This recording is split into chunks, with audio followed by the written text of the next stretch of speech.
Okay, I'm going to call the meeting to order.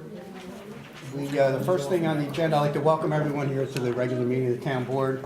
First item we have is a public hearing on the Orange County Community Development Block Grant Program for fiscal year 2019. I'll read the notice of public hearing. Please take notice the town board of the town of Cornwall does hereby set a public hearing on the 9th day of April 2018, 7 o'clock p.m. at Town Hall, 183 Main Street, Cornwall, New York, on proposed application for fiscal year 2019 Orange County Community Development Block Grant Program. The town invites public comments and suggestions regarding projects to be considered for funding under the Orange County Community Development Program. Under this program, a variety of physical improvements as listed below are eligible for funding.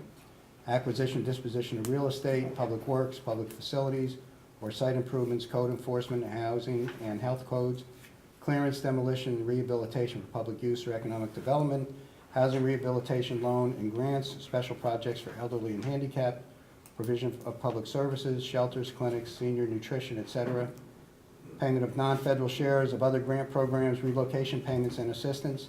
The town will be considering projects to be submitted to the Orange County Community Development Program. Deadline for submittal is April 28, 2018. Town board will, at the above date, time, and place, hear all persons interested in the subject matter hereof. Person may appear in person or by agent. All written communications addressed to the board must be received by the board at or prior to the public hearing by order of the town board, Town of Cornwall, Renata McGee, town clerk. This is the annual public hearing that we have for the program. It's federal funding that comes through the county. We have had a number of projects been successful over the years, but in most recent years, because in many ways we're a fortunate community and we don't have low-income neighborhoods which would qualify for the project, so we really focused on either senior citizen or handicap accessibility. That's been the projects that we've been able to approve. So with that, this is the opportunity for the public to comment or make any suggestions for any projects that they would like the town board to consider. So I'm going to declare the public hearing open and ask if there's anyone from the public who wishes to comment on the matter.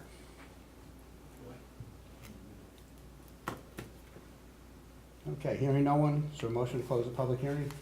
So second. Move second, discussion, roll call.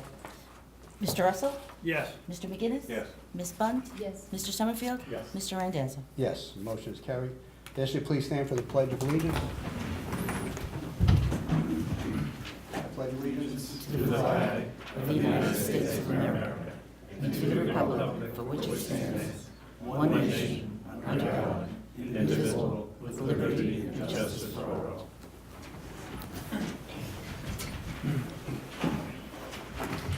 Okay, we have approval of minutes, March 5th, special meeting, March 12th, regular town board meeting. Is there a motion on the minutes? I just want to make one correction. Sure. So in where it talks about surplus mowers, it says town highway superintendent and it should be building grounds. That's how the resolution read. Yes, correct. Thank you. So Noted. correct that. Okay. Otherwise I move. Thank you. Moved, is there a second? Second. Discussion, roll call. Mr. Russell? Yes. Mr. McGinnis? Yes. Ms. Bunt? Yes. Mr. Summerfield? Yes. Mr. Randazzo? Yes, motion is carried. Public comment, agenda items. Anyone wishing to speak on any item on the agenda this evening?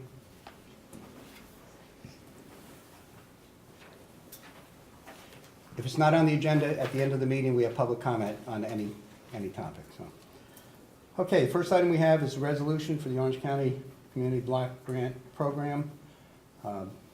In discussing the grant at our work session, the board did determine that if no other project came forward, that we would apply for funding for sidewalk improvements to include handicap accessibility on some of the sidewalks to meet current standards. So I'll read the resolution. Whereas heretofore the town is determined to apply for fiscal year 2019 Orange County Community Development Block Grant Program grant, and whereas following due notice, town board held a public hearing on the proposed application, and whereas it's necessary for the town board to adopt a resolution formally authorizing and retaining the town's engineering consultant to prepare and file the application. Now therefore be it resolved as follows. 1, town board hereby approves submitting its application for consideration under fiscal year 2019 Orange County Community Development Block Grant Program. Town board further certifies it has read and understood the Orange County Community Development Guidelines for fiscal year 2019 program year and has met all the applicable requirements, and that the information contained in this application is accurate and true to the best of the board's knowledge. 2, the supervisor is hereby authorized to sign and submit the application. Is there a motion on the resolution? So moved. Is there a second? Second. Discussion? Roll call? Mr. Russell? Yes. Mr. McGinnis? Yes. Ms. Bunt? Yes. Mr. Summerfield? Yes. Mr. Randazzo? Yes, motion is carried. And while we're on the subject of the community block grant, for this year, we did get funding for the Little League field area to provide some handicap accessibility, a couple of parking spaces, make a parking lot, parking area and driveway.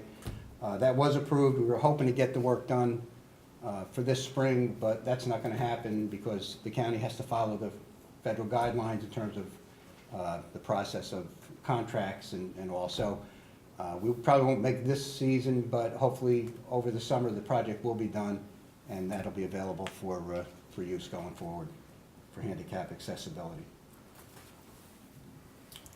Okay, next item, Charter Communications Cable Franchise Agreement. Since this is just setting the public hearing, you might want to waive the reading and just do. That's, is there a motion to waive the reading of the resolution? So moved. Second. Discussion, roll call? Mr. Russell? Yes. Mr. McGinnis? Yes. Ms. Bunt? Yes. Mr. Summerfield? Yes. Mr. Randazzo? Yes, motion carried. So it's set the public hearing. We will set it for May at our regular meeting, which will be May 14th at 7 o'clock. Is there a motion to set the public hearing? So moved. Second. Move second, discussion, roll call? Mr. Russell? Yes. Mr. McGinnis? Yes. Ms. Bunt? Yes. Mr. Summerfield? Yes. Mr. Randazzo? Yes, motion is carried. Town Board received a letter from the MTA regarding the monopole. Purpose of the letter is to inform you the construction of the MTA police monopole we have discussed in previous meetings will begin. MTA property of Salisbury Mills Station on or about March 13, 2018. The project's obtained approval from all necessary federal and state agencies. As explained during previous correspondence, began in June of 2014, New York State Police and MTA Police have partnered to deploy the Metropolitan Regional Radio System, which will improve critical public safety communications through state allocated radio channels and spectrum. As you may be aware, there's a state directive to have interoperable communications between all state, county, city agencies as a result of several catastrophic incidents, including 9/11 and Superstorm Sandy. The system addresses that directive and will provide MTA police with necessary coverage and uninterrupted communications for all Metro North stations, facilities, the 5 train lines, and the roadways within the MTA service territory. It will also provide national interoperability, mutual aid channels similar to the system that helped provide successful response across a wide area during Superstorm Sandy. MRRS, interoperability mutual aid channels will improve safety during emergency operations and natural disasters, provide joint training capabilities, and enhance emergency communications for first responders at all levels. So this, they're installing that, and also along with that, the county is investing, I think, $20+ million in upgrading radio communications throughout the entire county for all emergency services. They've included the municipalities and police, fire, ambulance, and all. So we're really going to elevate the level of the ability to communicate from agency to agency, and this is just another step in that process. Okay, New York State DOT, Jackson Avenue, Route 94 traffic light. The state, after doing a study, had agreed that the Jackson Avenue 94 intersection warranted a traffic light. And I've checked with DOT a few times, and when I recently checked and found out that it was not included in the funding for 2018, Senator Larkin, Assemblyman Skoufis, and I wrote a letter to the acting regional director, Lance McMillan, and requesting that in the next round of lights, basically they get 3, 4, 5, 6 lights, they send it all out to contract and do that throughout the year. But we've really encouraged them to expedite this and to make certain that it gets included in the next round of funding. So we did receive a letter in response from the regional director indicating obviously that funding is always a problem, but that they understand the importance of having it, and I think with Assemblyman Skoufis and Senator Larkin, hopefully it will be included in the next round. Also on that, I did briefly discuss with the regional director the traffic study that the state had agreed to do with regard to Route 9W over the mountain, and in hopes that we could see a speed reduction going forward. He indicated that once the winter is over, which may not be probably until July or August, the rate we're going. But as soon as the winter is over, that would be the ideal time to really conduct the study. And our hopes really are, the speed limit is 55 miles per hour. We see a lot of accidents and seriousness with the accidents, and serious injuries and all. And our hopes that if we can get the speed reduced down to 45 miles an hour, at 55 they're doing 65, so maybe at 45 they're doing 55. But it would definitely be an improvement. And along that line, he did indicate that they were going to be blacktop paving 9W over the mountain. And I think Renata Monday. got a phone call today that they're going to start Monday. beginning next week with the blacktop paving. So the road is in rough shape and it needs the paving and all. But as a regional director and I discussed, that just makes it more of a raceway, quite honestly. But it has to be done for maintenance, for liability.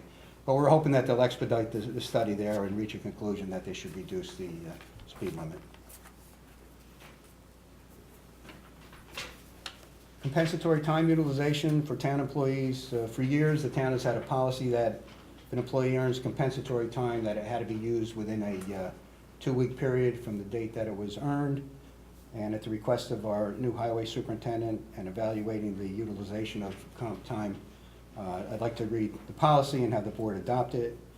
It's effective immediately. Employees who choose to earn compensatory time in lieu of overtime will have 1 month from the date they earn it to use the accrued time. Compensatory time is authorized at the discretion of the department head. Is there a motion to approve the new policy? So moved. Is there a second? Second. Discussion? Roll call? Mr. Russell? Just on the discussion and the CSEA didn't find that to be a negotiable item? No. No, it's a policy actually we're making more liberal, so if they oppose that, I don't know where else they would. I didn't know if they wanted to extend it beyond the month. Yeah, no, that, I think it's time to extend it, but we still need some limit on it because otherwise it could adversely impact the operations. So, okay, roll call? Mr. Russell? Yes. Mr. McGinnis? Yes. Ms. Bunt? Yes. Mr. Summerfield? Mr. Randazzo? Yes, the motion is carried. Okay, we received a memo from our building department regarding unsafe structure, 40 Paradise Hill, section block and lot 36-1-19. They request that proceedings begin to have this unsafe structure removed as per Chapter 72 of the Town of Cornwall Code. Inspection report and photos attached, as well as a copy of correspondence with the owner on file. This is a house that a large tree came down and actually crushed the house, and it is uninhabitable. So I think, Steve, you want to just explain briefly the proceeding on this? Right. I'll read the resolution. Well, this is an unsafe structured proceeding, and if it gets carried all the way through, it will result in the town putting out for contract the raising and removal of the structure on the property. The first step is to declare the building unsafe and to schedule a public hearing, well, it's just a hearing, for the owner to come in and object if he or she so inclined to the finding that it's unsafe. They have an opportunity to be heard. But once that hearing is complete, if the town confirms its determination that the building is unsafe, then the building will be condemned, and the next step will be to put the contract out for bid for demolition and removal of the building. So that's what we're doing tonight, declaring it unsafe and scheduling a public hearing, well, a hearing. Scheduling the hearing, right. Okay, I guess we can waive the reading of the... Yeah, you have to fill in the time as the only Yeah. thing. All right, is there a motion to waive the reading of the resolution? For a second? Second. Discussion? Roll call? Mr. Russell? Yes. Mr. McGinnis? Yes. Ms. Bunt? Yes. Mr. Summerfield? Yes. Mr. Randazzo? Yes. Motion to set the public hearing for a regular meeting in May 14th? 14th? And adopt the resolution finding it to be an unsafe building. Okay, so we'll do it at 7 o'clock then, on 7:05 we'll make it. Yep, 7:05 on the 14th. And to a motion to adopt the resolution declaring the unsafe building at 40 Paradise Hill in the town of Cornwall. Is there a motion? So moved. Is there a second? Second. Discussion? The owner's been notified. Yes. Roll call? Mr. Russell? Yes. Mr. McGinnis? Yes. Ms. Bunt? Yes. Mr. Summerfield? Yes. Mr. Randazzo? Yes, motion is carried.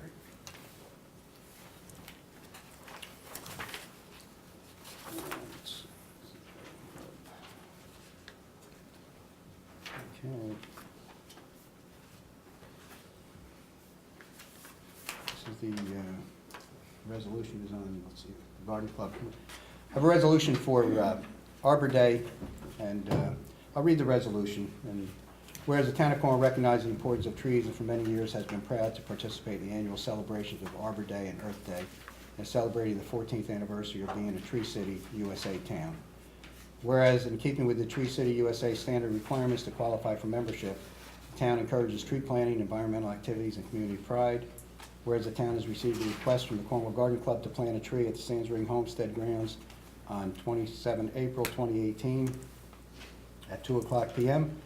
Now therefore be resolved as follows. 1, Town Board wishes to celebrate Arbor Day and Earth Day by encouraging its citizens to participate in environmental activities in keeping with the spirit of each of these days. And 2, the Town Board wishes to recognize and celebrate the 14th anniversary of being Tree City, USA town. And 3, the Town Board authorizes the Cornwall Garden Club to plant a tree at Sands Ring grounds on April 27, 2018 at 2:00 p.m. Is there a motion on the resolution? So moved. Moved, second by Helen. Roll call? Mr. Russell? Yes. Mr. McGinnis? Yes. Ms. Bunt? Yes. Mr. Summerfield? Yes. Mr. Randazzo? Yes.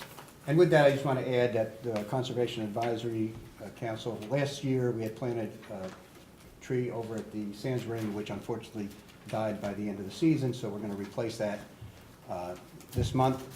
And at the same time, we'll be planting an additional tree and possibly starting to get some flowering trees back around Rings Pond. We had a few there over the years that have died, and just see if we can't do that. So we're going to be looking at that with the Conservation Advisory Committee, and we will have additional tree planting later in April.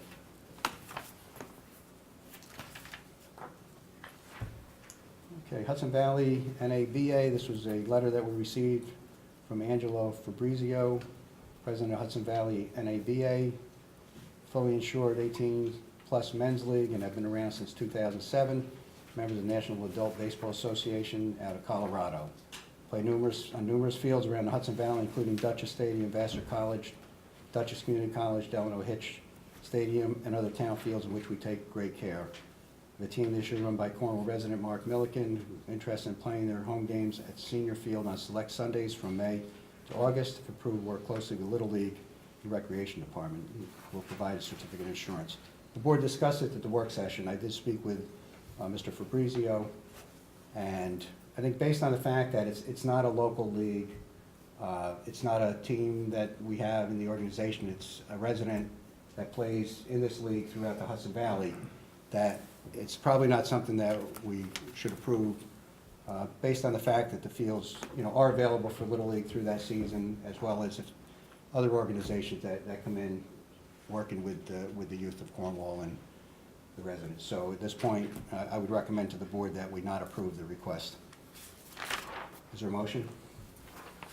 I make a motion not to approve the request. Is there a second? Second. Discussion? Roll call? Mr. Russell? Yes. Mr. McGinnis? Yes. Ms. Bunt? Yes. Mr. Summerfield? Yes. Mr. Randazzo? Yes, motion is carried. Sands Ring Cemetery, this is, which a lot of people don't know, the Sands Ring family has a family cemetery off of Main Street, just as you're going up Main Street past the Methodist Church on the right-hand side, it sits back. And apparently there was a trust fund set up in the early 1930s to take care of the cemetery. And a couple of years ago, it was brought to the town's attention that the trust fund was, that existed, and one of the last members of the Sands Ring family had requested that the town have access to the funds to be able to take care of it, as the family would no longer be able to really oversee the trust.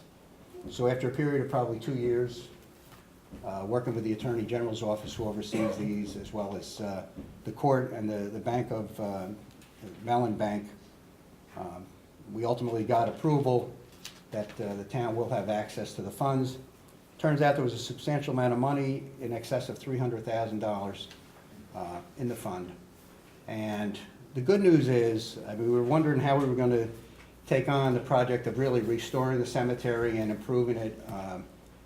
In the court decision on it, it basically said that there's the Sands Ring Cemetery, and then they referred to the area of the property outside of the cemetery as being Sands Ring Cemetery Park. But we're wondering how we're going to go about doing this and getting approvals, accessing the funds.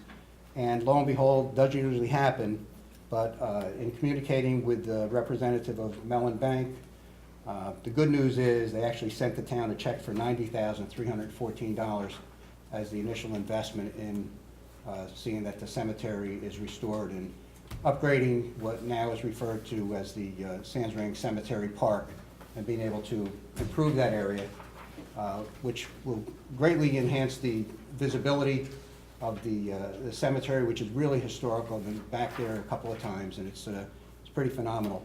But we will be able to move forward with doing the upgrade, repairing headstones, fencing, and like I said, improving the area in front with a sign and maybe some benches and some plantings and all. And what I would envision is sort of like a footpath going back where people coming off of Main Street either can park there or can walk back and really, take a look at the cemetery and all. So it's a great project for the town to be able to work with and have the funds available. And I think it'll be a great project for the Sands Ring Board of Trustees that the town board appoints to work with us to come up with a plan to make those improvements and all. So it's really something that's really going to be significant for the community, as well as recognizing and taking care of the Sands Ring family, which obviously affiliated with the Sands Ring Homestead. So it's really something that we appreciate, and we hope to do it justice as we move forward with it. I have a letter from Cornwall Democratic Committee. Cornwall Democratic Committee is requesting the town of Cornwall's assistance in a community cleanup day we're planning for the Canterbury Creek near the traffic circle on July 21st, 2018. Our role as community volunteers will be to work with members of the community to gather trash and other materials, including brush and other organic matter. We're asking for assistance from the town of Cornwall Sanitation Department to coordinate a pickup of the debris collected. Thank you for the support and consideration of this community service. If you have any questions, please do not hesitate to contact me, Virginia Scott. We've done this in the past with any groups doing cleanups and all. We're happy to pick up the material and dispose of it properly. Is there a motion to approve the request? So moved. Second? Discussion, roll call? Mr. Russell? Yes. Mr. McGinnis? Yes. Ms. Bunt? Yes. Mr. Summerfield? Yes. Mr. Randazzo? Yes, motion is carried. Next, I have a letter to the town board. This letter is to get a vote on outside user district for the use of parcel 2220, State Route 32, section block and lot 12-1-16.2. Sincerely, Mark Scott. I met with Mark, discussed this. The board,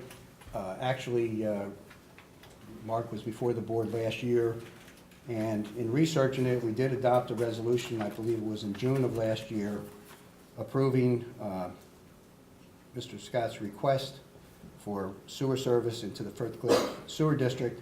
The property is not located in the sewer district. At the time, the town board included in the resolution that the district would have to be extended to include that parcel of land within the district and not to make it as an outside user. That was approved by the board, and it's on the record. Mr. Scott has now decided to submit this request to change it to an outside user. In the conversation I had with Mr. Scott, who's here tonight, he did say that he really has no problem with being into the district, but he wanted to wait until he got the house built and got a CO. So it's before the board, it's up to the board. My view is that we've already adopted a resolution. He's agreed to include the property, extend the district to include the property in the district. Personally, I'd rather see it at the beginning of the process than at the end of the process. And I think, Steve, it's been the recommendation of the attorney that properties are better off being part of the district as opposed to being an outside user. There's no question about it. I mean, unless there's some special reason that you need to make a property an outside user, just for purposes of taxing, getting paid, expanding the district's just a natural thing to do. So, I guess the best way to approach it is there a motion to approve the property as an outside user rather than being, extending the district and becoming part of the Firth Cliff Sewer District? As I said, previously approved by the board, Mr. Scott has the authorization to go ahead and do what he has to do. It's been really laid out in the resolution from June of last year. So he's already approved as being a part of the district or as Yeah, an outside? right. The details of it, including the extension of the district, just to include that parcel. So that's already been approved and, Well, you've got to go through the whole procedure of expanding. the right. district. No, right, The it's board's been approved, indicated but the board has willingness to do approved it. Absolutely. Yeah, the process, would be step by step, but the board has approved that approach. And when are the funds due for that process? Because he's paying $9,000, right? He's paying $9,000. And that is due when? Well, that would be due, I guess, once Once we, the agreement is made, when you're ready to sign it, you don't sign it until you pay them. the resolution authorizes it, and then we've entered into a written agreement to do it. I'm just trying to understand the timeline and the Yeah. distinction between being in district and out of district. Well, in district's much more advantageous for the property owner as well. If you're in the district, You can't get service out. can't be cut off or anything like that, and you're taxed and treated the same way as everybody else in the district. Outside users generally pay a premium for the service they receive, and of course, there's a hooking fee when you start out. I mean, the procedure for expanding districts is not terribly difficult. You give an engineer's report, map plan report is submitted to the board, you hold a public hearing, the map shows the expansion of the district, it's just one property, it's no big deal, and then you file it all with the county, and you're done. Outside user is contract agreement. Okay, hearing none, then we do have the resolution that's been adopted, Mr. Scott. You're free to proceed with that and enter into an agreement with the town. That's okay, I'll wait. Okay. I just wanted to mention this, did get a letter this week from the county, just really highlighting that it's National Volunteer Week, April 15th to the 21st. Excuse me, you can vote on it, that's fine. No one made a motion, so there is, Oh, no one made a motion. there's no motion, so there's Oh. no vote to take place. So, and just to encourage, everyone to really, how important volunteers are to a community through emergency services, all of the not-for-profits that provide opportunities for the community in terms of activities and support. And I'm happy to report, in terms of the Sandring Homestead, for example, the fourth grade is now going to start coming back to the Sandring for the program. I think next week, the fourth grade will be going through the program. And in terms of volunteers, the Friends of the Sandring have gotten a number of volunteers to join and help participate in the educational program for the fourth grade children. So it's something that I think the community is happy to be able to provide. And I can tell you, and I think all of us can tell you, when you're over at the Sands Ring, and if it's an open house and people come through in their 30s and 40s, they remember having gone through in fourth grade and the little projects that they took on while they were there. So just want to encourage people to really volunteer, because it really is what helps the community be the kind of community that we all want it to be, and a great place to live, and just offering opportunities to participate. I have a letter from the American Legion, Post 353. We have the American Legion invite you and the town board to join us on May 28th for the annual Memorial Day Parade and Services. Parade starts at Payson Road, Cornwall, Hudson at 10 a.m. and follows the traditional route. So that's the annual event that the Legion puts on for Memorial Day. Next, I have a resolution on Storm King Engine Fire Company number 2. They're celebrating their 150th anniversary this year. Whereas Storm King Fire Engine Company number 2 was founded on December 10th, 1968. Whereas over the past 150 years, Storm King Fire Engine Company number 2 has remained committed to It's providing... 1868. 1868. Is that around 150? Steve, you lost 100 years. We will correct that. It's right next to Good me. catch, It's- Karen. That was a typo. Has remained committed to providing exceptional service to the community through an exclusively volunteer membership. And whereas in the year 2018, the Storm King Engine Fire Company Number 2 will celebrate its sesquicentennial anniversary. They always have to put that long word in there. It's 150 years.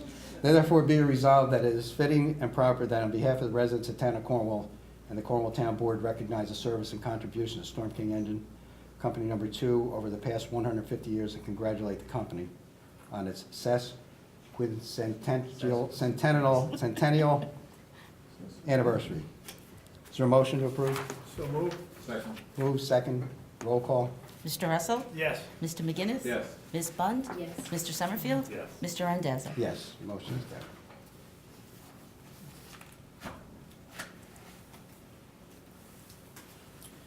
Okay, next item is a change order with regard to the Phase 1 project on the Cornwall sewage treatment plant.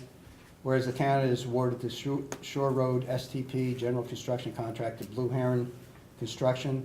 Whereas the town has awarded the Shore Roads STP electrical construction contract to Olympic Electric of the Hudson Valley. And whereas the town's consulting engineers have recommended no-cost change orders to each of the above said contracts to incorporate a 45-day time extension into the project contracts. Now therefore be it resolved as follows. The Town Board hereby approves the above change orders incorporating a 45-day time extension into the project contracts. So moved. For a second? Second. Discussion? Roll call? Mr. Russell? Yes. Mr. McGinnis? Yes. Ms. Bunt? Yes. Mr. Summerfield? Yes. Mr. Randazzo? Yes, I do want to say the project has moved along really well. We are within the timeline that was established with the DEC, and I'm very happy with it because we have a Phase 2 in a couple of years that'll be coming up, as well as an I&I project that's also going to be taken off probably within the next year or 18 months. So to have this project have gone so smoothly, it's encouraging to think that we can really get these things done in a timely manner. Not cheap by any means. Also the vouchers.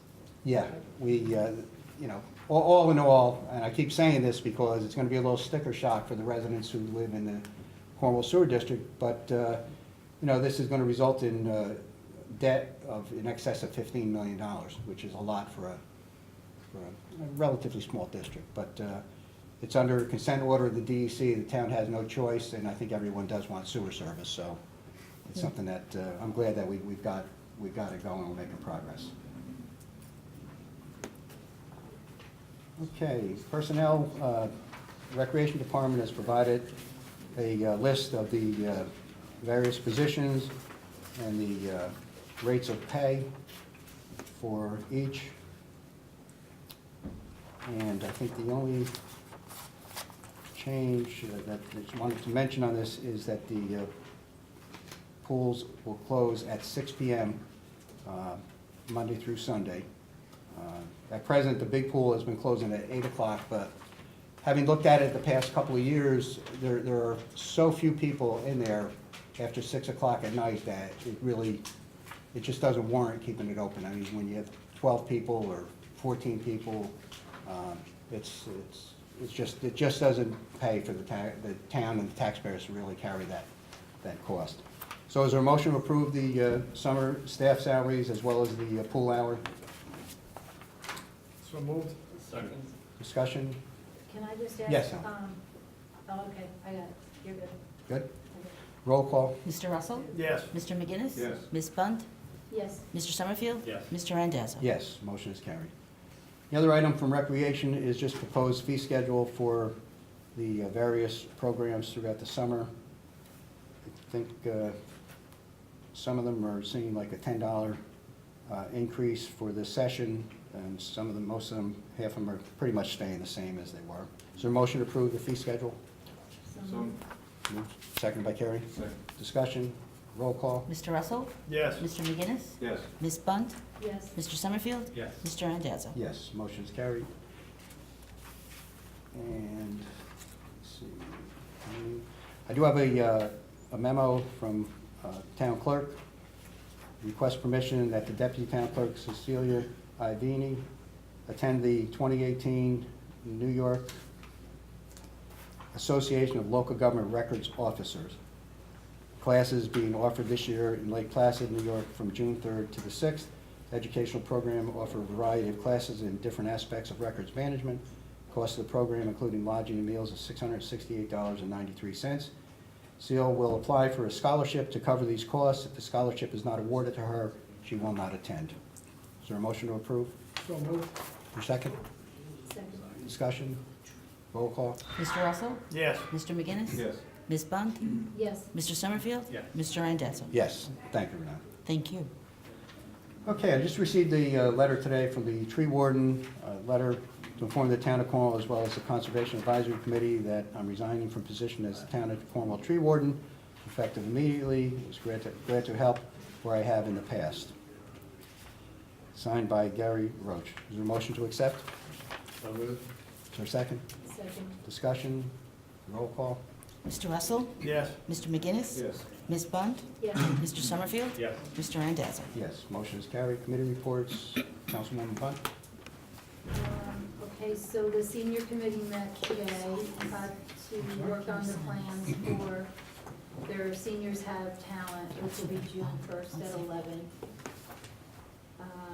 The ad hoc committee for the historical museum is meeting very shortly and did meet last month twice.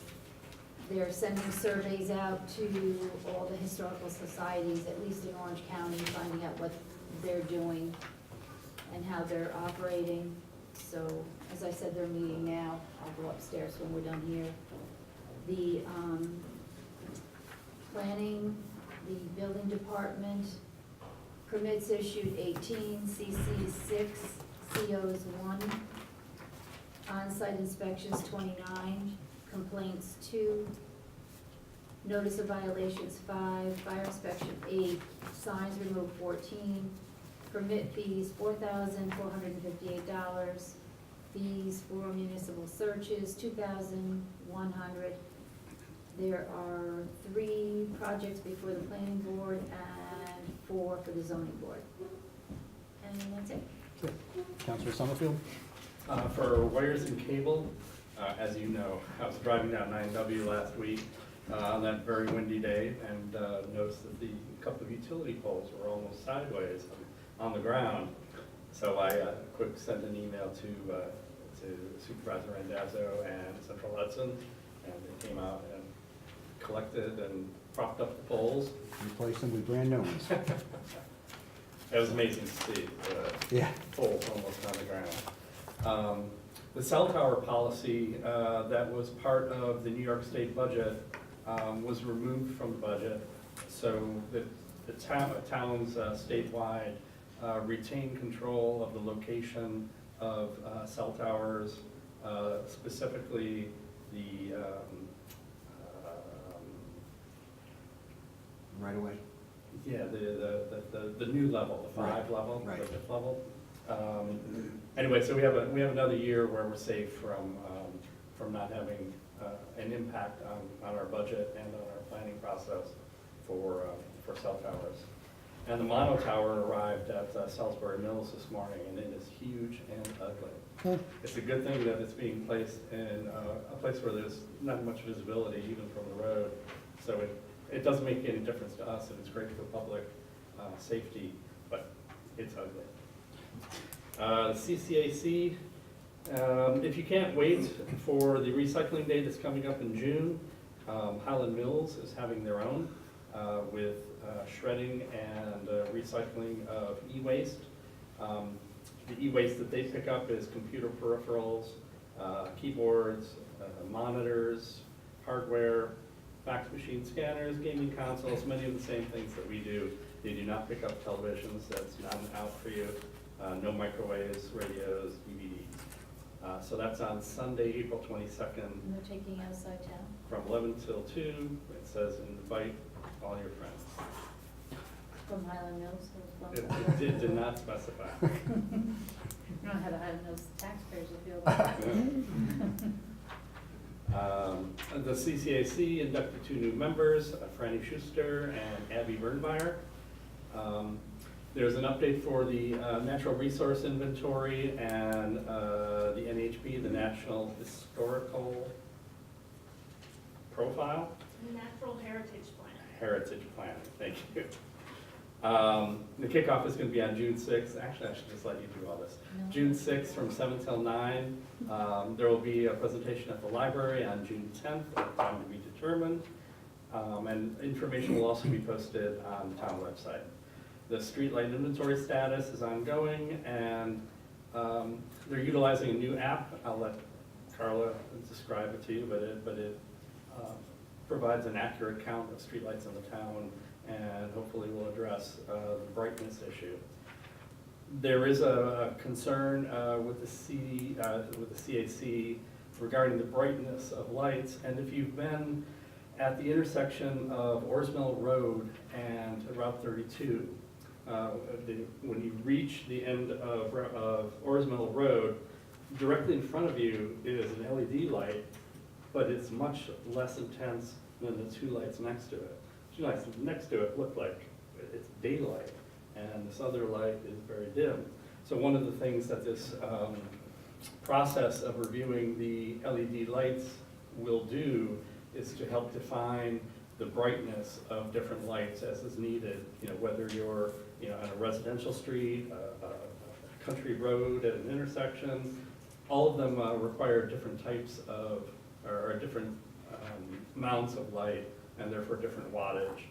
And there's also an option for having lights come on as needed with motion sensors. So there's a lot of different ways to design the lights that we replace the gas and mercury lights with. There'll be a lot of different options that make lighting more finely attuned to the needs of whatever the residential area is or a main street. Cornwall Goes Recycling Day is on June 9th from 9 till 12 p.m. The chamber in the town provides the shredding, and the town provides the electronic collection.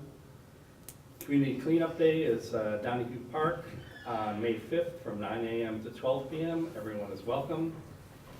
I did that. CCAC will be at Riverfest the first Saturday of June with educational materials, brochures, town and village recycling info, invasive plant information, tree care and pruning.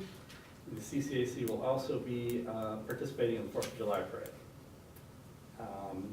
I did not make it to the Chamber of Commerce meeting on Tuesday, but I did make it to the EDAC, where they had their 2 new members present, and that's it. One last thing, just to make a note, there was a 6-car pileup last week on 9W, and 9W was closed for a couple of hours, and you guys know how much I really advocate for having text messaging. But part of that discussion resulted in a little more awareness of NY511 as an alternative. They provide text alerts for our area, and you can define it rather narrowly to specific routes that you may take on a regular basis. It doesn't help if you're going someplace without having a plan in advance and programming the app. But it is an alternative, and one of the outcomes of discussions online was we have a possibility of putting a camera up on 9W so that not only do we have an opportunity to monitor the traffic, but we also have a chance to look at the condition of 9W. So very often, if it's overly foggy, you may not be aware of it. You get to the top, you get frightened. Maybe you're not comfortable driving in that kind of deep fog. Sometimes it's raining at the top of the mountain, and it's not raining, below the mountain. There's a lot of information that a camera will be able to describe to the average person, and it could be carried on NY511. So I've made some inquiries to see whether that's possible, and that's it. Okay. Councilman Russell? The police department for March 2018, there were 843 calls for service, 34 motor vehicle accidents reported, 49 alarms, that's residential and business combined, 28 ambulance requests, 11 animal complaints. They responded to 20 disabled vehicles, 17 suspicious vehicles or persons, conducted 5 house checks, and there were 17 assists for outside or other agencies. That's all I have. I have nothing else to add to that. As far as sewer goes, for Firthcliffe, on top of routine maintenance, again, the issue with flow continues. That'll be our next project down the line someday. We have to do an I&I for that district. Again, it was just 1/10 over the limit for flow, but that tracks with our precipitation. So if anything, it tells us we're not in a drought. Everything else was in permit limits. For Shore Road, on top of routine maintenance, fortunately, we're in with permit limits on all measured parameters. And for recreation, upcoming on April 21st, defensive driving course at the senior center, which would be Munger Cottage. It's $20 for AARP members, $25 for non-members. It's an all-day course, so you can complete this all on that one Saturday afternoon. Well, it's a whole day Saturday, 9 a.m. to 4 p.m. And on April 24th, which is a Tuesday, there's a trip to Sands Casino, $35 per person, which will include $35 of slot money and a $5 food coupon. 8:20 that departs Town Hall, and 8:30 departure from Idlewild. That's all I have. Okay. Councilman McGinnis. For the month of March, the Highway Department assisted sanitation as needed, snow removal townwide on roads and sidewalks, maintenance of trucks and sanders, maintenance at the highway shop, and cleaning water drainage pipes and ditches to allow proper flow, pothole repair townwide, cleared trees from hillside between sanitation building and lower highway storage building, cleaned and organized storage buildings for equipment, removal of storm damaged trees from roadways during storms, and brush chipping townwide from storm drainage. The last comprehensive plan committee meeting was canceled due to anticipated snow. It came a little later than we had anticipated. But there will be a meeting of that committee this Wednesday, the 11th, and next Wednesday, the 18th, starting at 6:30 p.m. in the upstairs conference room. Okay, That's all. thank you. Okay, we have warrant number 4. Is there a motion on the warrant? So moved. Is there a second? Second. Discussion? Roll call? Mr. Russell? Yes. Mr. McGinnis? Yes. Ms. Bunt? Yes. Mr. Summerfield? Yes. Mr. Randazzo? Yes, motion is carried. Public comment? Anyone wishing to speak? Yes, sir. If you just give your name. Yeah, actually, we emailed back and forth on Friday. So my name is Brendan Carty. I'm a homeowner in town, 14 Robert Road. For those of you who remember, I'm sorry if I ruined your Friday afternoon, so much back and forth. First, I'd like to say thank you for the engaging discussion. It's good to know that our local government is so responsive to the issues of the citizens, and I hope that certainly that I would like to participate in that moving forward on this issue. Just as a refresher for anybody who either doesn't remember the exchange all that well, just want to give a bit of a recap, and then I have some new information and whatnot to add afterwards. So I'm speaking on behalf of my neighbors at Robert Road and Hasbrook Avenue. Some of them have come along for the meeting tonight. If you're familiar with that part of town, we are at the base of Ridge Road. A lot of the rainwater that comes off of Ridge Road comes down this hill, inundates our part of the neighborhood. There's been drainage and flooding issues for years. Our water table is very high. Anytime any water is added on top of that, it oftentimes comes into our homes through our basements. We have spent individually a lot of money on systems to mitigate this, pumps, etc. Cleanup when those systems get overrun, and replacing expensive hardware devices, furnaces, when it becomes too much. The only natural protection that we have is an empty wooded lot that sits behind those western homes on Robert Road. That lot is 6365 Hasbrook. There are many trees on this lot. As the water comes down, they do their best to absorb whatever water they can. And that plays a role in mitigating somewhat the flood water that we eventually get in our homes. That lot was recently purchased by Olympia Development. The plan is to knock down a lot of those critical trees, regrade the land, build a home, and also build a driveway that connects out to Hasbrook. All of my neighbors and I, we have families. Some of us have small children. These homes are our lives. And we are very deeply concerned that developing on this lot will make our flooding and our drainage issues worse, to the point that frankly we can't really handle it anymore. So there are a few aspects of the construction project that concern us most. As I mentioned, the trees. If you take these trees away, that hill behind the houses just becomes basically a slip and slide, for more water to enter our properties. Number two is regrading the land. Much of the land currently is on a slope, but in order to meet the existing code, the developer would have to regrade the land, which would alter the water flows in unknown and frankly potentially dangerous ways. We don't believe this project should move forward until we know what those effects will be. As property owners and taxpayers, we believe the town has a responsibility to ensure that whatever is done on this land does not negatively impact the surrounding property. I don't know what the standards are here. I have some pictures. I don't know if I can pass them out. If you have something you want to give us. Yeah.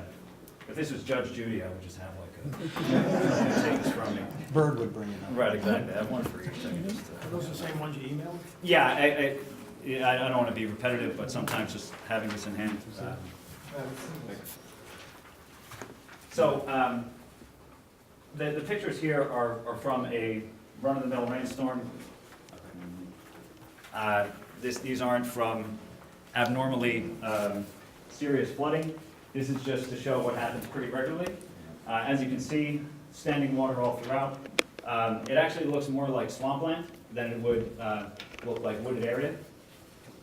It's in part of the lot that is being shown or focused on here.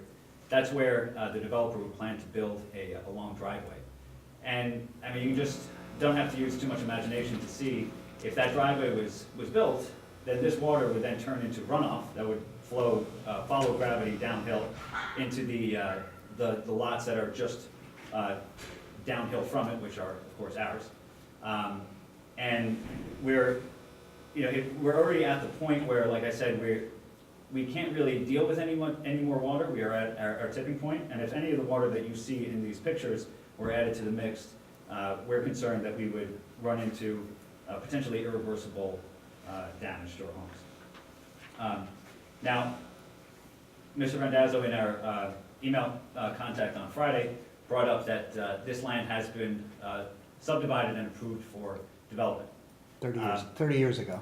Well, Yeah, I just, because I found the history of it too, but just, you're stepping on my points. oh, that's all right. I just want to help you out, So that was, so I'll do you better by 5 years. So it was 1983, so it's 35 years ago. And 35 years is obviously a long time, in particular with this lot in question, because when this lot was approved, a lot of the lots around it were not developed yet. A lot of the lots on Ridge Road had not been developed, which is above it. And when we're talking about water flow, obviously that is significant. Over the years, homes have obviously been built. The land above has been regraded. I don't know if I'm standing in the wrong spot. No, I don't, there's just one of those feedbacks from one of the. A ton of trees above this lot have been removed, which has almost certainly altered the flow of water down the hill and changed the quality and characteristics of this lot in particular. In fact, as one of the last empty lots standing in this area, I think it's fair to say that this land has almost become a de facto spillway for surrounding lots, so that in the end, what you get is what you see in those pictures, something that more resembles a swampland, but it is a swampland that nonetheless forms a natural barrier that protects a densely populated neighborhood, which is to say, us. So, to take a step back, I mean, if we just accept the idea that land can change over time, particularly as land around it is developed, I think the next logical step is to say we should have some system in place to re-examine these properties every now and then. I'm not interested in reimagining the entire town planning system, but in this case, it has been 35 years since the town has taken a good look at this property, and I would say before any development begins, it may be time for another look. Personally, I look at this lot every day, and I cannot imagine why someone would want to build anything there. As you see, when it rains, most of it is underwater. I can't imagine that this is what the lot looked like 35 years ago, when it was originally approved for development. And of course, I am not an expert, but I will add, neither is the developer in this case. Now, on Friday, Mr. Randazzo emailed me to say that he and the town building supervisor, Gary Vincent, would consult the town's engineer before any development took place. And I appreciate that step. I've expressed that to you.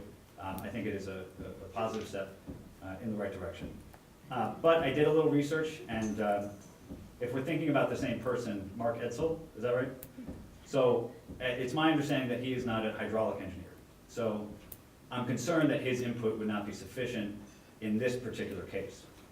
So after talking with some of my neighbors, we've decided that the most sensible way forward is to, like I said, look at this land again. We ask that the town board compel the planning board to reevaluate this land and determine if it's still being zoned properly, before any irreversible actions are taken, before trees are knocked down and the land is regraded. If the planning board determines that it is still fit for development, we ask that an environmental impact study be conducted by the New York State DEC and a report be issued. We feel that our plan is feasible, but also sensible. And this is an important point. I mean, this is not really just about us. We feel like the town does benefit here as well, because, you know, if our homes are devalued because of water spillage, then we're looking at, I mean, just look at our basements. If they become uninhabitable, that's less taxable revenue that comes in from those homes. So the only argument, I guess, that the town benefits is that it's an added home on the rolls, but you subtract the lost tax revenue from the homes that are damaged, and that argument disappears.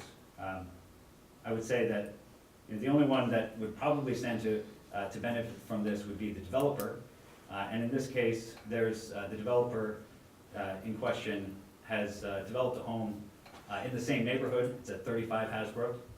Deals with a lot of the same drainage issues. It's about 1,000 feet away from the base of this hill, so it doesn't even have to deal with the same severity. But this home that he developed only a couple of years ago, it was built without much consideration for the drainage issues, frankly, and it floods regularly. When it was on the market, it had trouble selling because there were visible water lines on the basement walls. So I think the idea of trusting this developer with this project, which needs to be handled so sensitively, would be deeply unsettling to myself and my neighbors. All right, let me just make a couple comments on it and just say, it's my understanding that when this was approved back in the 80s, that it was a subdivision into two separate lots, so there are going to be two houses on it. The building inspector has indicated that the proposed purchaser, developer, is planning on consolidating the two lots into one lot, which would mean that just one home would be built on the property, which would be an improvement. I mean, better to have one than to have two. So, we are aware of it, the building department's aware of it, but there are other issues that have to be looked at in terms of, it would not go back to the planning board. I do know, without studying the approval that was done in the 80s, but there were a number of requirements that were put on that subdivision at the time for the two-lot subdivision. But even if it's consolidated into one lot, it wouldn't go back to the planning board for review. It would be up to the building department and the codes with regard to being able to build on the lot in terms of the size and what have you, if there's any wetland areas or anything like that. So the main thing is we are aware of it, the building inspector's aware of it. And I don't know if this developer has purchased the property yet, but if he does and there's a building permit involved, we certainly would have the engineer who would be familiar with it because of the subdivision 30 years ago, really take a look at it and just see what issues are involved. So if we get to that point, by all means, we're available to come in and talk to us about it and see exactly, what the criteria would be for putting a home on the property. But we understand the plight that you have. We know that's an area that gets inundated with water, so we are aware of that. But, we've got to look and see what the requirements are, what the, I guess, limitations would be that the town could impose on the property. Yeah, no, I appreciate that. It's my understanding though that the town board does have the authority to compel the planning board to consider the evaluation. In the terms evaluation of lot. of zoning, rezoning the property, but you're not gonna change the zoning to something No. other than residential. You're talking about whether it should be developed or not. If I could go off topic for just a second here, have you considered a drainage district? I mean, it sounds like you have drainage problems that go beyond this particular lot.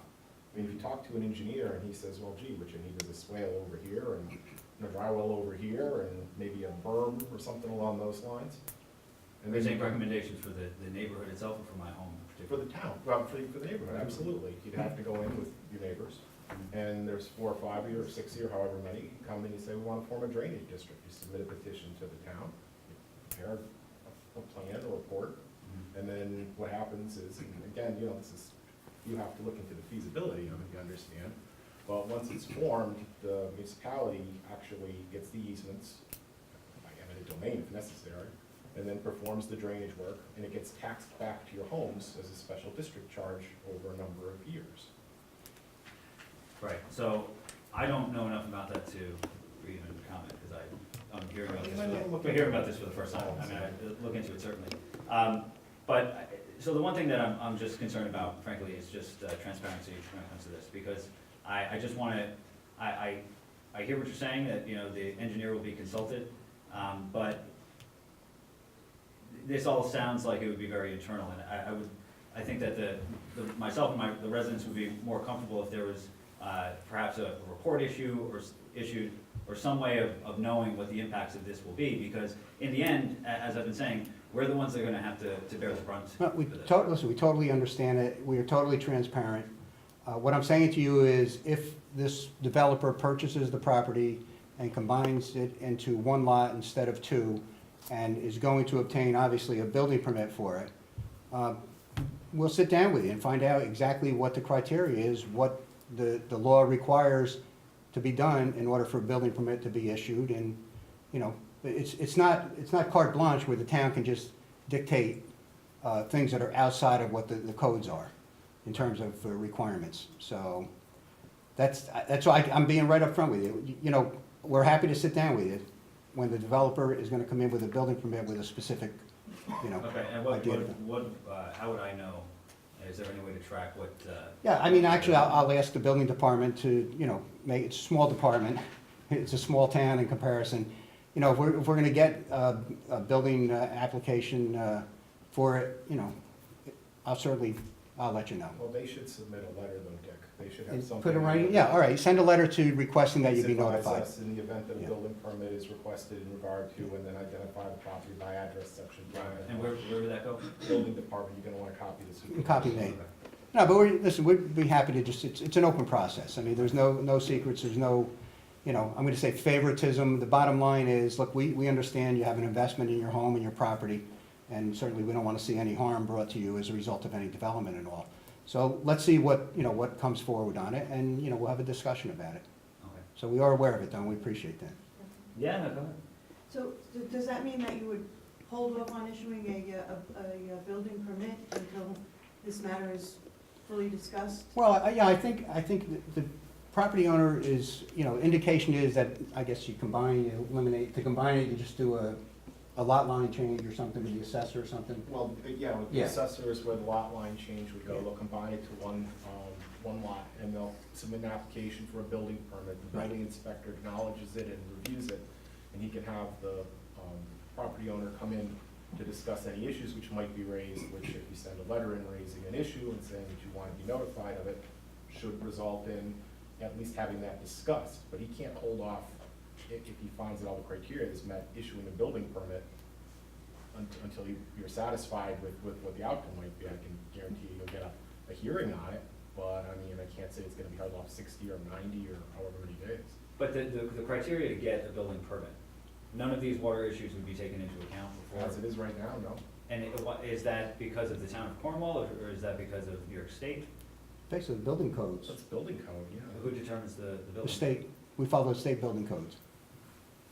So that seems just extraordinary to me, because it doesn't seem like, I'm trying to, Well, I'm trying to figure out what the permit means then. Well, If that's there what are we're, no restrictions that's what I say, on- you can research that. The building permit, and I can tell you that primarily, if the building inspector issues a building permit, the codes basically deal with the codes pertaining to the building itself. The structure, the requirements for the electrical and, material size and quality and energy efficient like that. I mean, I will tell you, that, a property owner can't come in and create an adverse condition for their neighbors. I can tell you that. So, I mean, that happens even with properties that exist now. Somebody comes in, they put in a pool and they grade their property a certain way and creates a problem for their neighbor. But even with that, that's not something that the town is gonna deal with. That's a civil matter between property owners. So. Is there ever gonna be a drain put in our neighborhood? Even a drain, we don't even have a drain on our street alone, Well, not one drain. no, and obviously, the one thing that we had talked about when you had the flooding up there, the ultimate goal is to do some engineering to really get a system that will take the water from Sheldon, Roberts Road and all. We can't just move it to the next property, because then you're creating a problem, like we said, for your neighbor. So if we've got to have a system that's going to carry it down to the stream. Because over the years, what's happened, the developments that have occurred, new houses have gone up. Down on Clinton Street, same thing. There's houses that have gone up in the past 30 years down there. But we need a system that's going to collect the water and actually carry it to the stream, where it's not going to just imposing and moving a problem to somebody else. This has been going on forever, I mean, nothing's ever been done about it, I mean, we keep hearing, oh, we're gonna do, but nothing ever gets done. Well, I think the thing is, here's the way it would work. And I think the attorney said, we could create a drainage district. But I think that we've got to get some engineering done, which means, and I know the engineer has talked to the surveyor, because we have to actually do some surveying to find out what properties are affected and what the best route would be to take the pipe, from your neighborhood all the way down to the Canterbury Stream. So the two ways that happens is either it's a town-wide charge, or residents can petition for the formation of a drainage district. The town builds the drainage district, and through your taxes, you would pay for your drainage district. So that's your turn. I like another way, to be honest with you. We've been successful twice. It doesn't, happen all the time. But if we can get all the engineering and everything done, sometimes when we have these natural disasters with heavy storms, heavy rain and all, and FEMA makes money available, if we're ready to go with a project, a lot of times, we can submit them. If it's basically shovel-ready, they'll give, favor to the community that's able to do that. So I think that's, Yeah, that was what was exactly said the last time, so how do we become FEMA ready? well, we've got to do the engineering. We've got to get the survey done. The engineer's got to design a system that would actually carry the water from your neighborhood. And it's not an easy thing to do. It's not, it's a long distance, and there's a lot of properties in between to get it down there. Well, we just feel like there's nothing, what's our next step? Well, the last conversation I had with the engineer is he's working with the surveyor to identify the properties that are, needed to get the right-of-ways that we would go through for the system itself. But I agree with you. It's not an easy process. Over in Rose Hill Park, we actually started that, I'm gonna say around 1983, and it was around 2004, that 20 years later, that we actually were able to get money to do it. We borrowed money, but we also got some money to help with that. So it's not a short-term process. But that's the best thing we can do. The best thing we can do is try to get the engineering all done, so we know exactly what's involved. So with regard to the building on this lot, the request was made about requesting or maybe even compelling the person who owns that lot to have a hydraulic engineer review it so that we can see what the impact would be if it's regraded and built on, because we anticipate significant negative impact. I don't know that the town could do that. Can you help with that? Yeah, I don't know that, no, I don't know that we could compel a property owner to hire, a hydraulic engineer. But if it's believed that building on that lot or changing that lot in any way is gonna have significant negative impact on lots of taxpayers, wouldn't that make sense to do that? Or No, he can just do whatever he wants? And No, it wouldn't, but on the other hand, I'm gonna look at it and say, if it goes back from being a two-lot subdivision back to one lot, and you have a developer who really wants to, build the house and all, having our engineer look at it, we may be able to divert some of that water to get it down to Hasbrook directly, rather than going through your yards. So there could be some improvement that could come from that. it's looked at. An engineer does that all the time for us. So, and basically, it's really the surface water that's creating the problem. So it's a matter if we could divert it, get it into the Hasbrook drainage ditch before it gets to your property, or at least some amount of it, that could help your problem rather than make it worse. But again, we get to the point, we'll have the engineer look at it and see if there's some way that, it could help mitigate some of the problems that you're having there. In the event that the engineer has recommendations for the water, who would pay for that? Would that fall to the town or the developer? No, well, it depends. I don't know that the town could impose certain things on the developer when it comes to that. But if you have this is a local developer, local builder, and I would be optimistic that we could try and work together to satisfy everybody's needs on it, so. But we're aware of it, write the letter as the attorney suggested, and, we can certainly have further discussion when we get more detail on it. Yes? Ted Warren, 69 Hazard. I'm actually on the other side of all this. And in full disclosure, I will say that I was actually tried to buy this land off of the developer because I wanted to leave it as trees.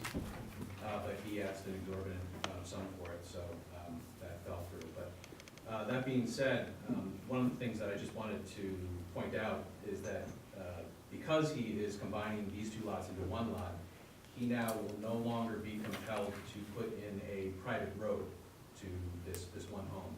So private road has certain criteria to it, which probably would include some sort of a drainage culvert or something like that on the Hasbrook. So now, because he's combining it and only building one home, he can just put in a simple driveway, which is going to radically worsen. Well, which could have been done before the two-lot subdivision was done 30 or 35 years ago. Yeah. So, we're basically back to where we were. It's a piece of land, if it can be built on. If there are drainage issues, maybe we can resolve some of it. And, we're gonna have to see. We'll take it one step at a time, but we're aware of it, and we're willing to work with everyone to try to, minimize any impact, and maybe even slightly improve it. I'm gonna be optimistic, maybe even slightly improve it. Catch some of the water before it hits your backyard. I think the skepticism in this case, though, is well earned, though, from. I don't disagree with you. You've got a concern, your home is your castle, I totally respect that. But also, we're gonna do everything we can to try to make sure that, that additional problems aren't, brought up on you because of the development. I can't guarantee anything, but I can guarantee you that we're open to discuss what might, work well for everyone. Carla? My name is Carla Castillo, and I'm a resident. My husband Ted, and we are on the other side of the issue that the residents are facing. And one thing that I've learned as part of the natural development of the natural resources inventory is that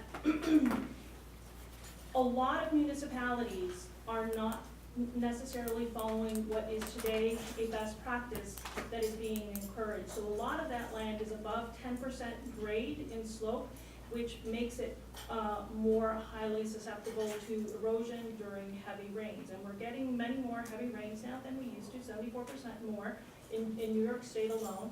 So that's another reason to add concern. Full disclosure, I would love for this to remain as a wooded lot. Like my husband said, we tried to buy it, and you couldn't buy it.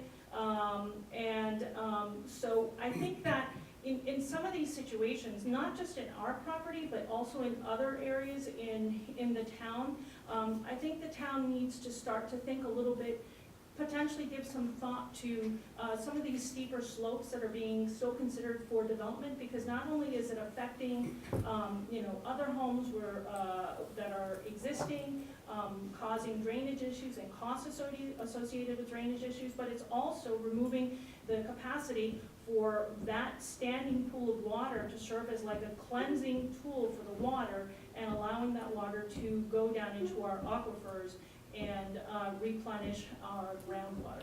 So there are a lot of issues today. Well, we do have that. We actually do have grading, requirements where a certain amount of land, if it's a subdivision, a certain amount of land that has a certain grade is deducted from the usable land. So we already have that in our zoning. But I thought it was 25% that in the town of Cornwall we're allowed to build up to, which is pretty high. 25% grade? No, it's Yeah. probably less than, I think it's 14. Yeah, no, but there are grades that are built into the zoning for it. Okay, but this lot has 15 and 25% Yeah. on it. Okay. Anyone else? Yes, And you Virginia? mentioned the Rose Hill Park, I remember all of the flooding and how long it took. How much did it take to actually remediate that problem? Well, let's put it this way. If you put a straw I'm just and asking. draw it out, it basically solved almost all the problems that the residents had for decades over there. I'm talking money. How much cost-wise, you mean? Yes. Off the top of my head, I'm gonna say $600,000. Okay. But along that same line, I'll just throw this out there, talking about being prepared. Right. I think when we were doing that, over the years, we had developed engineering plans for Mine Hill Road. And when we finished the project on Rose Hill, and I think the town did a great job, the engineers did a great job for us, the state office, or emergency management, handled the FEMA funds, contacted our engineer, and said that another community had given up their funds and wanted to know if we had any projects ready to go, and we were ready to roll. We got $500,000 or $600,000 to do Mine Hill Road, just because we were ready with the engineering and the opportunity came along. So it's a great way to do it. It doesn't happen overnight, but, if we can get to that point, you can always pull that off the shelf and say, we've got that project ready to go. Let's get ready. And what was the project cost to get it shovel-ready? And did the town bear the cost, or? Over the years, engineering was done on it, in preparation of it, but it was different things through development, like on Mine Hill Road, there was development that just, and obviously Mine Hill Road over that 50-year period, the number of houses that went up in there. So that's really, and we're willing to do that. I mean, obviously, we're willing to take a look at it. Like I said, the engineer is working with the surveyor to, get some of the preliminary stuff done on it and all. Okay, hearing no one else, motion to adjourn? Second discussion, roll call. Mr. Russell? Yes. Mr. McGinnis? Yes. Ms. Bunt? Yes. Mr. Summerfield? Yes. Mr. Randazzo? Please don't leave yet, we need signatures for the damaged building, the unsafe building. Oh, that's right, the order on that. Uh-huh. That's it. And I-